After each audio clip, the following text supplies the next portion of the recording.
of 27th August 2024. And we have present in the meeting Councillors John Anderson, Maureen Chalmers, Jerry Convery, Maureen Devlin, Joe Fagan, Richard Lockhart, Katie Loudon, David McLachlan, Kirsten Robb and John Ross. We also have various officers present. I'll hand back to the Chair. Thank you. Okay, thank you very much. I'll come now to item 1, which is declarations of interest. Are there any declarations of interest? There are none, so we're going to come to item 2, which are the minutes of the previous meeting and pages 3 to 6 of your report. Are there any questions on the minutes? I don't see any questions. Can we approve those minutes as a correct record? Agreed. We're agreed.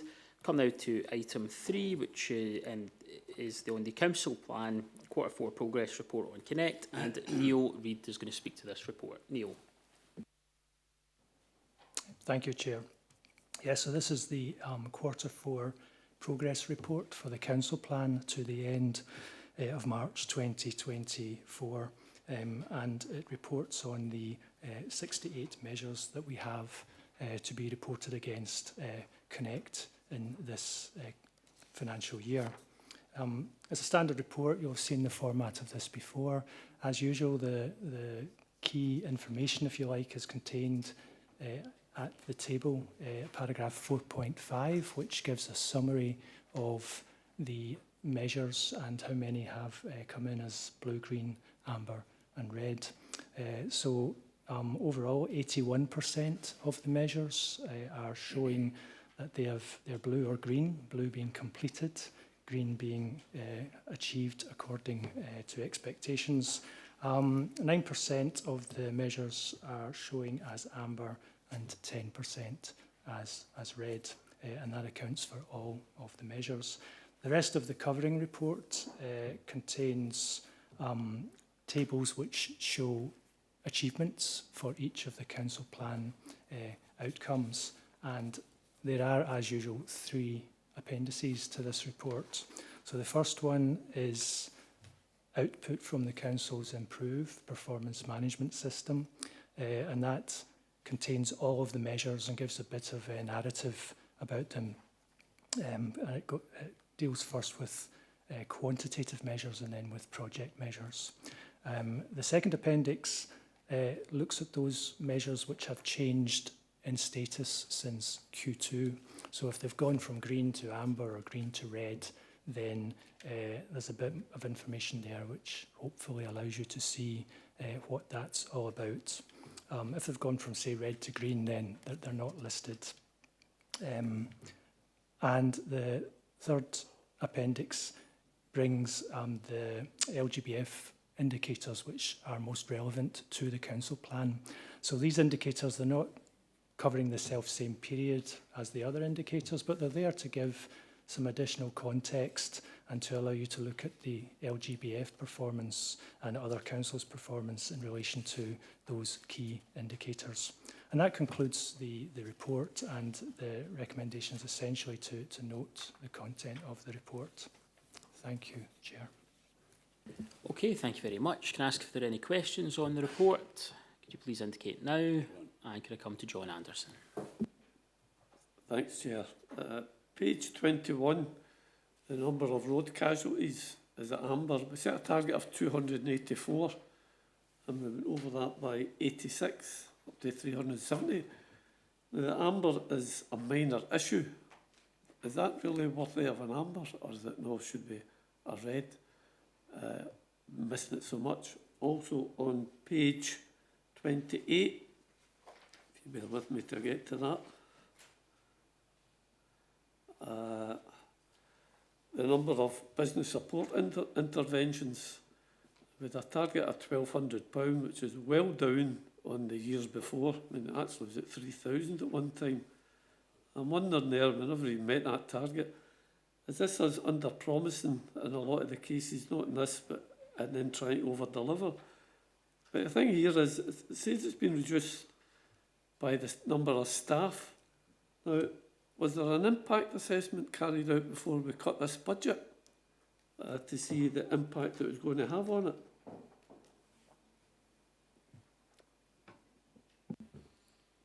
Do you want to start with the roads, Colin, and then if there's anyone else who might be able to pick up the point about economic development, Alison? Thanks, Chair.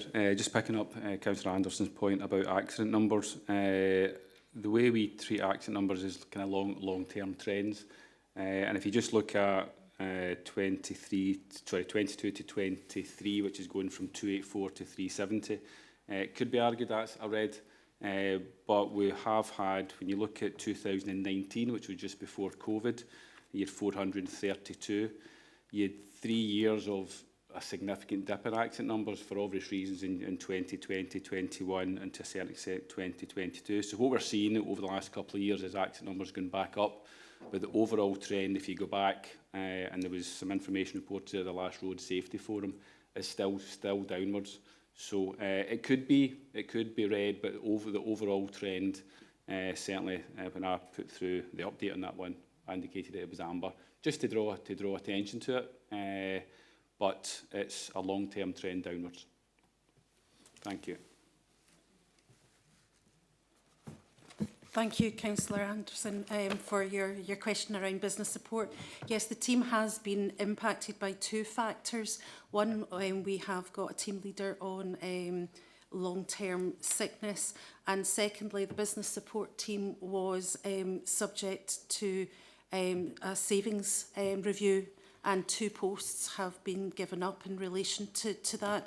So in terms of workload, that team is at capacity in terms of the actual resources that we have, and also you know, the administrative side of the grants.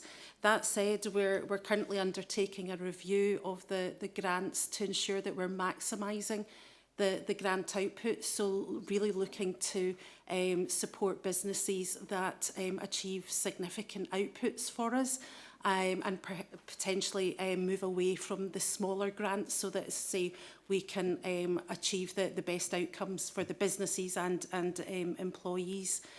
So that piece of work is underway. You'll also recall that the elevator contract came to an end, and that activity has been brought back in-house.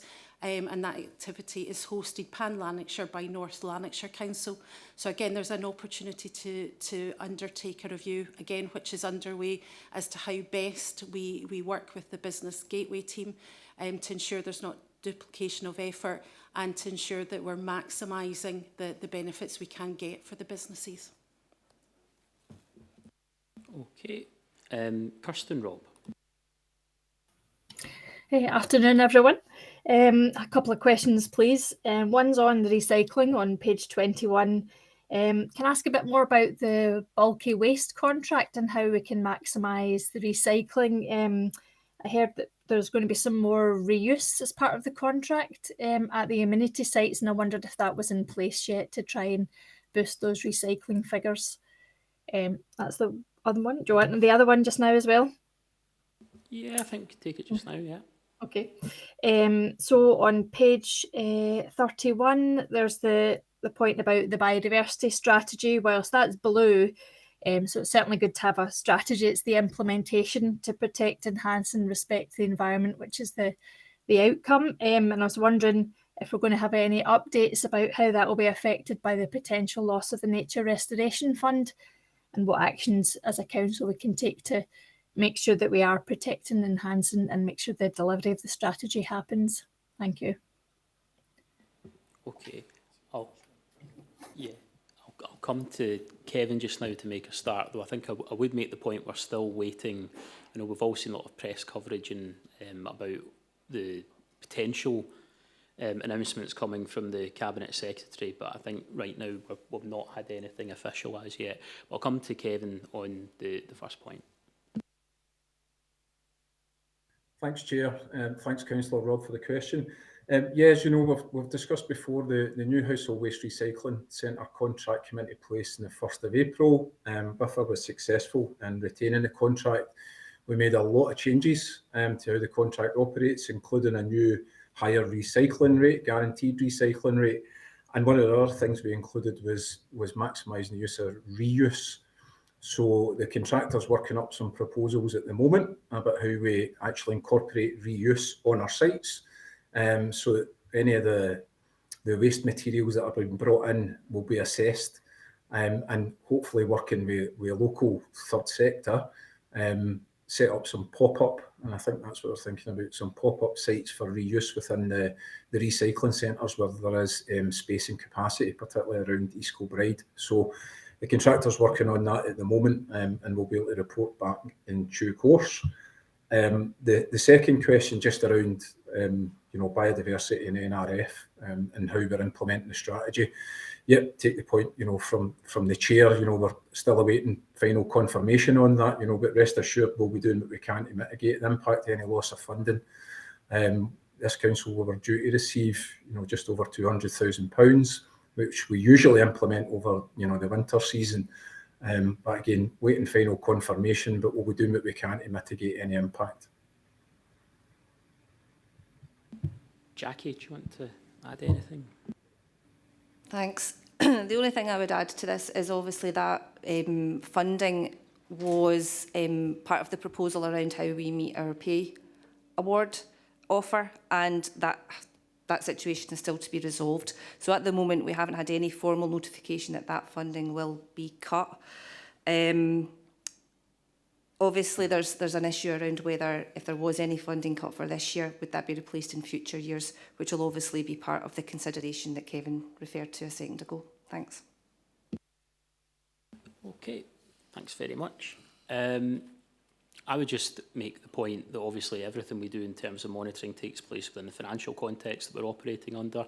I think one of the themes that we've seen consistently is that there are certain areas that are afforded a level of protection. There are certain areas that really are at the discretion of local government to spend as we see fit. However, it is that discretionary part of our budget that is under immense and sustained pressure as a result of subsequent Scottish Government funding decisions. And I would also just highlight, from an education perspective, I know we've obviously just had this year's exam results there, but within this report, we've got a bit of a retrospective that obviously looks at some, includes a report on those rising literacy and numeracy attainment levels, which I think are very encouraging. Okay, if there are no other questions, can we agree, I think, simply to note that report, just making sure I've not got any other recommendations in there that I'm missing, and I'm not, so we can agree to note the report.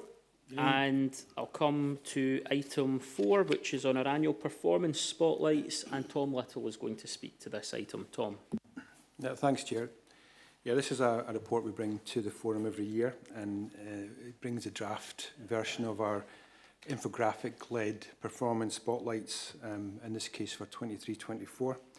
So the background at 3 gives a summary of how our public performance reporting has evolved over the years, and notably the introduction of these spotlights, which are bite-sized web content performance information. We always have a case study with them, a selection of infographics, and most importantly, links to other related material for those who want to dive a bit deeper. Since the new Council Plan Connect was approved for 2022 to 2027, the overall structure of these spotlights has been based on the 6 outcomes contained in the plan, and also the 7th outcome, if you like, which is our best value theme. Now, the core purpose of the spotlights is to make available performance information in a way that is of interest to the public, balanced and readily accessible. The draft infographics are attached as Appendix 1, and Appendix 2 provides some additional narrative where targets were not met or where performance is not improving. Now, I would emphasise, as you know, the spotlights are just a top layer of our public performance reporting, and we continue to publish a whole range of other materials, including some public performance reports which focus on key areas of council business. The idea is infographics are nice and colourful, catch the attention, and people will sometimes go a bit deeper and learn some more about the work we're doing and the performance thereof. So take you back to the recommendations, if I can, at 2.1, and it's to note the contents of this report, and that the spotlights, once approved, will go live on our website next month. Thanks. Okay, thank you very much, Tom. Are there any questions in this item? I'm not seeing any questions, so can I thank Tom for the report, and we're simply, we'll agree the recommendations. We agreed? Agreed. Can I come then to item 5, which is a report on the South Lanarkshire Council, South Lanarkshire Leisure and Culture, Vision and Future Relationship, and Stephen Gibson is going to speak to this item. Stephen. Thanks, Chair. Good afternoon, everyone. The purpose of this report is to outline the approach to the future commissioning of leisure and cultural services between the Council and South Lanarkshire Leisure and Culture. Backgrounds in Section 3. As you know, the Council and the Trust have operated successfully for many years in partnership. However, given recent financial challenges faced by both organisations, SLLC needs to consider what services can be sustained in light of the existing social and financial environment.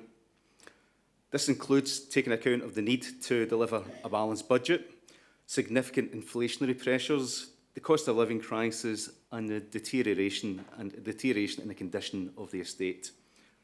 With this in mind, it's right to consider a long-term and more sustainable approach that considers how both organisations will continue to work together, how the Council will commission services from the Trust, how together we'll approach the future use of property, and how the financial relationship will work in the future. As set out in Section 3.3, the aim is to deliver a successful and impactful leisure and cultural service that meets the objectives of the Council, that's more financially sustainable, and importantly, that takes us towards that journey on net zero by 2045. Section 3.3 also refers to the long-term estate strategy, and just to confirm that when undertaking the proposed review, every non-residential council every non-residential property owned by the council will be in scope. Section 3.4 confirms that 3 key work streams have been identified to help achieve this, and that individual terms of reference have been developed for each of them. These cover the development of a commissioning plan for the council, a long-term estate strategy for the council, an agreed financial relationship between the council and SLLC. And you can find all of these in appendices 1 to 4 in your pack. In Section 3.5, we confirm that the 3 work streams have been progressed concurrently, and the expectation is that the overall plan will be finalised and approved by March 2025. Moving forward, and after reporting to the Scrutiny Forum today, briefing sessions on the 3 work streams will be held for all elected members and for all members of the SLLC board. The outcomes will be reported to appropriate committees and to the board as progress develops. If I could focus now on the 3 work streams. The commissioning plan is summarised in Section 4.1, and this sets out how the Council and the Trust will define the asks of the Trust in relationship to service provision. Also picks up issues like performance reporting. The expectation is that the contract and associated legal documents between the Council and the Trust will be updated in line with the new commissioning intentions. Section 4.2 provides information about the approach we're proposing to take in the development of a long-term estate strategy.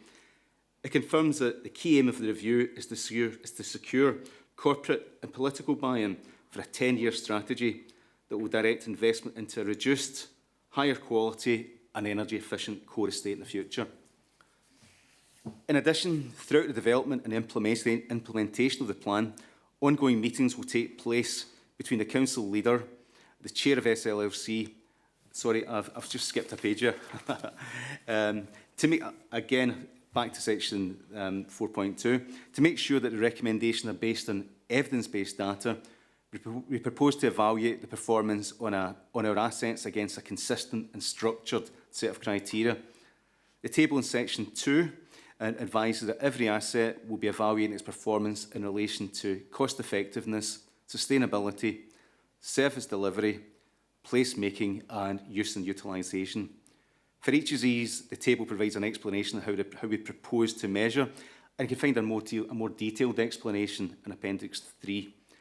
Using this approach, we'll calculate a cumulative score for each asset, and we'll then use this information to make recommendations next year on future land and property decisions, and that'll be about investment, rationalisation, co-location and disposal of assets in the future.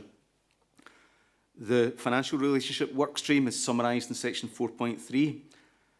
The main aim of this work stream is to work towards a longer-term financial plan that results in a more financially sustainable position for the Trust.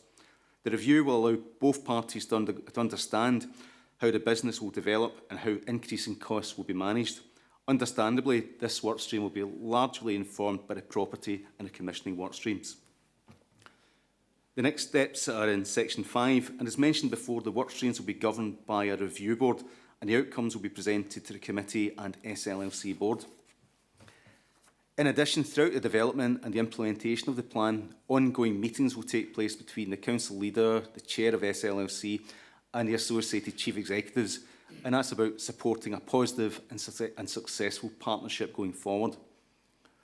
As mentioned in Section 5.2, whilst the intention is to have reached the implementation stage by March next year, the outputs of a long-term estate strategy will be developed over a 10-year period. The financial implications are in Section 7.1. Obviously, these will be picked up mainly by the financial workstream, but as mentioned before, it's anticipated that this exercise will facilitate a longer-term financial plan and at the same time provide a more financially sustainable relationship between the Council and the Trust moving forward. Based on the recommendations that arise from the property and commissioning work streams, the review should also help to understand how increasing costs will be managed in the future. Section 8 talks about climate change, sustainability and environmental implications. And although reductions in energy use and the requirement of our estate to be net zero really are key drivers for the long-term estate strategy, this report itself comes with no recommendation or implications. Before taking you to the recommendations, can I just highlight two minor typos? One's on page 73, and in the terms of reference for the estate strategy, it talks about the forum today approving the terms of reference, and of course we're asking the forum today just to note the terms of reference. And there's another one in section 7 on page 70 about the commissioning plan, and that's a date. Rather than saying that the council should approve in February 24, of course it should be February 25. So subject to those minor changes, the recommendations are in section 2, and this report comes with 3 recommendations, and that's that the background to the development of the terms of reference are noted, that the 3 appended terms of reference are noted, and that the assessment framework to evaluate the future categorisation of SLC assets be noted. Thanks very much. Okay, thank you very much, Stephen, for a very comprehensive report. Can I ask if there are any questions? Could you please indicate now, and I'll come to Katie Loudon. Thank you, Chair. Good afternoon, everyone. Thanks for the report, Stephen. I know we're just noting this, but I'm a bit disappointed at what's not in here, which is we don't have any specific mention of library services in any of this. And as you'll know, we've discussed many times over the past year, they're different to other leisure and cultural services in that councils have a statutory duty to provide them. I know we've got on page 68 that the commissioning plans will clearly state the outcomes the council wishes the trust to achieve. And on page 69, where we've got more details about the asks of the trust, one of them would be to successfully deliver on the council's strategic priorities. But it doesn't specify legal obligations because those are not one and the same thing. When we've got the assessment framework, so on page 74, for example, there's a part about compliance with the Disability Discrimination Act regulations and how that would be an important consideration during the assessment process. But it doesn't mention the Libraries Act. And again, I think that's a really important omission. So what I wanted to ask was, is there going to be something when this is presented to the board next month, is there going to be something more specific on the council's specific obligations about library services on that? Why isn't there any mention of them? And then I think Stephen had made reference to us getting a briefing at some point as well. Can we please pick up on those points when we get a briefing to councillors and have some more information about how those legal obligations rather than strategic priorities are going to be recognised and reflected in any new agreement? I think that would be really helpful. Okay, thanks. So I think we can pick up some of those points in relation to a future briefing, and the terms of reference do include the legal relationship, which I imagine would cover those points as well. But I'm going to bring in Kay Morrison from South Lanarkshire Leisure and Culture. Kay. Thank you. Yeah, I think I would just really flag that what's here just now are the terms of reference. So that does lay out in broad terms. This is, as Councillor Loudon's pointing out there, what we would hope to achieve through the 3 different work streams. In terms of the specifics going into that and the actual development of the commissioning plan itself, that's when it would get into more specific details. And that, again, allows some time between now and then. There's some work between ourselves and obviously with the council to help define what the council's asking expectations of SLLC would be. So what you have here outlines an approach to getting to that point that the councillor Loudon's describing there in terms of some of the specifics. What would you want to make sure was included or specified as part of that? So that will come throughout the process. It simply just isn't here in the terms of reference, which are just broadly outlining an approach to get to that end position. Thank you. Okay, thank you. I had a seat came on and then it's disappeared, but so are there any other questions? No? Right, okay, well if there's no other questions, can we agree the recommendations in the report? Agreed. We're agreed. Come now to item 6, which is on the cross-cutting reviews, an update on those, and Jackie Taylor's going to speak to that item. Jackie. Thank you, Chair. So this paper is on cross-cutting reviews. If I take you through the background, it's section 3. Members will be aware of the report that was taken to the Executive Committee in June around the Council's budget strategy. And that pointed to significant budget gaps over the coming years. That paper highlighted the need for transformational change to help us manage the gap. And part of the way that we are looking to do that is to look at all services that we deliver in terms of what and how we do those services in terms of our statutory services and also the other services that we provide.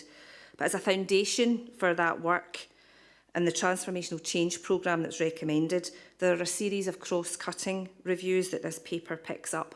Those cross-cutting reviews aren't focused on one particular resource, but on council-wide activities, and that's what we go into in a bit more detail here in this report. These cross-cutting reviews have started. Some of them will be familiar as we've looked at these areas before and continue to do so. The Executive Committee paper that went in June noted that progress on each of these cross-cutting reviews would come back to this forum, and this is the start of that process, and we've included the terms of reference for those reviews in appendices for your information.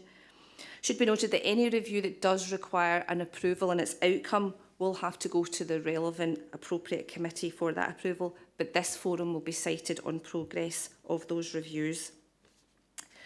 In terms of those reviews that I've mentioned, the appendices do cover them in detail in terms of the terms of reference, but section 4 does a bit of heavy lifting here in summarising the contents of those reviews. The first one that's detailed there at section 4.2 is around charging, and this review is looking at the charges that are made by the council, the basis for the charge that's made, in order for us to try and maximise our income generation, and that can contribute towards our budget gap. Specifically, we'll look at areas where we don't recover our costs. We'll look at inflation and whether our charges have reflected inflationary increases over the years, and we'll also look at benchmarking and what other councils and other providers of services charge for their services. 4.3 covers the next review, and that's on procurement. Again, it's an area that we have looked at in the past to try and make efficiencies. And again, we'll focus our attention on the vast amount of money that we do spend in procuring services and goods across the council. Focus of this will be on demand management, and that might mean buying less or not at all of specific services. It'll also look at alternative products that we can procure and also new routes to market. Overtime is covered at section 4.4. This review will look at where and how we use overtime and will maximise our ability to deliver our services, hopefully employ more staff and reduce the reliance and risk that is associated with overtime. At section 4.5, again, another staff-based review, and that's around management structure, and that's a review to make sure that we have the correct balance between our management structure and the staff that they oversee.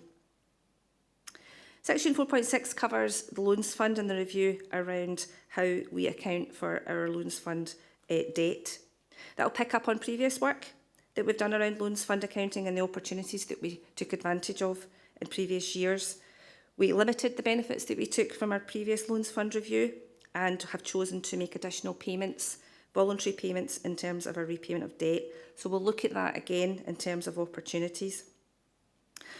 In addition to that, there's also an accounting adjustment that we have implemented around service concessions. Now, what this new standard has done, that standard there referenced at section 4.6, and it's called IFRS 16. That's an accounting standard, but that gives us the scope to take the work that we've done on service concessions previously to the next level, and that could bring benefits to the Council's budget gap going forward. That work's been undertaken alongside our Treasury Management Advisors. Section 4.7 picks up on the review that looks at our fleet in the Council, and again that's about right-sizing the Council's fleet for the services that we will provide. Now those details, those reviews there that I've detailed there, as I say, we do have further details in the terms of reference in appendix, but as well as that initial tranche of reviews, there are other cross-cutting reviews that will progress into future years, but at this point we're not expecting those necessarily to have a financial impact for 25-26, and they're detailed from section 4.10 onwards, and that includes us looking to maximise the use of digital transformation and customer contact. At section 4.11 we're picking up what Stephen covered a second ago around our review of property in our estate. And that, as well as looking at it for South Lanarkshire Leisure and Culture, that is about looking across the Council's assets as a whole, looking to move towards that requirement for net zero and what we can maintain in terms of our asset estate. 4.13 picks up on a review of how we deliver services, and that's about looking at a comparison between our in-house delivery and those services that we procure as a council. And then finally at 4.14 we're picking up on, again, another asset-based review, and that's looking at depots and the depots that we have across our services and whether there's options there about the optimal use for those. Section 4.15 does just refer to the fact that these are cross-cutting reviews. This is reviews that will cross more than one resource, but there are also service-based reviews that are being undertaken as we would expect in any year to contribute towards budget proposals going forward, and they will be brought forward as usual through that budget setting process. So if I take you back to the recommendations, we're asking that the update on these cross-cutting reviews are noted. Thanks, Chair. Okay, thank you very much. Before I take any questions, I just wanted to say that while a number of those areas will be familiar to people and would be part of the good ongoing practice of a council, Audit Scotland in particular were looking for evidence that we were publishing that information and presenting it to an appropriate part of the council for scrutiny, and that's part of what's happening today. And in addition, I would just pick out a number of those work streams which I think are worth highlighting. 4.5, looking at our management structures and our organisational structures for the first time formally since 2009-10. Fleet reduction, obviously demands on fleet are changing and the nature of our fleet itself is changing.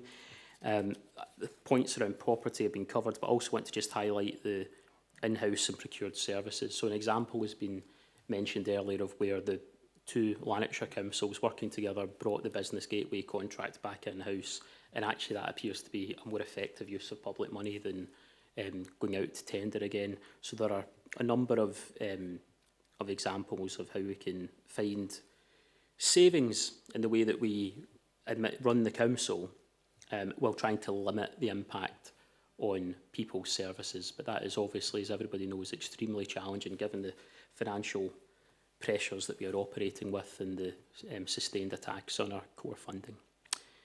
Okay, if there are any questions, could I ask you to indicate now, and I will come in the first instance to John Anderson. Thanks, Chair. I'll start on page 80 and then 81. 4.4, overtime. Jack had mentioned we'll cut the overtime and employ more staff. Now, every time we're at meetings, we're told we've got all these vacancies and we can't fill the vacancies. So I'm just wondering how we're going to change to fill the current vacancies we have and then reduce the overtime. The other thing is, this is not the first time councillors have had reports saying that we're going to reduce overtime, but we never ever see any evidence of it. So could I make a suggestion that we get the finance reports at the committees where it just says that we have what's it? Employee costs, that is. Could we have a line under that stating for each department what the overtime is, so that we can monitor whether you're being successful in reducing the overtime? The other thing I'd like to know about is 4.13. Is there a danger that this is going to lead to more outsourcing and less staff in SLLC? And finally, on page 85, I believe Joanna Forbes has left the organisation. It's still in this paper. Thanks. Okay, Jackie. Thank you. Thanks. Right, if I take them in order, and apologies if I missed anything, that you can remind me if I've missed anything. So in terms of the overtime review and vacancies, obviously there's a concerted effort for us to try and address vacancies, and Michelle Searan can add to that if need be. If we are looking at converting additional hours that have had to be worked with additional posts, that would form part of the recruitment that we undertake as well. So obviously those challenges that are being addressed will form part of that. So that's the first question. In terms of information around overtime, the reports that we put to our Financial Resources Scrutiny Forum give details of the overtime spend. So that can be shared around members. That's available online, and we can provide that for you. We already do provide that to that forum. So that information is there. A point to note is we're bringing reviews back through this forum. So you will see the outcome of these reviews as part of what I'm planning to report back. So you'll see the proposals around that through this forum. On 4.13 in the in-house and procured services, this is looking at it from both sides. This is also about things that we procure already and can we bring those back in-house. So this isn't a pointing towards outsourcing. It's actually the opposite of that. It's looking to see whether there are benefits in us bringing services in-house to deliver more ourselves. And then on 4.14 on the depot rationalisation, I think you mentioned Joanne, moving on. There are other officers that are absolutely picking that up, so that'll be picked up as part of the continued efforts from the staff that are here. Thank you. Okay. Can I come to Richard Lockhart? Thank you, Chair. I have a particular area which I always worry about, only based, if you like, on my own local knowledge of certain aspects of the world we live in, and that's procurement. I do worry, and I've seen it for myself, and I'm prepared to even say where I've seen it, that I do see an attitude amongst people, tradesmen and things, is, oh, well, it's just the council, so we more or less think of a number and we'll tell them what it is and then they'll pay it. Now, I do worry about that because I think procurement is something which does take a lot of time, and I know a lot of effort goes into it, but I do worry that there's not enough emphasis on procurement from local companies.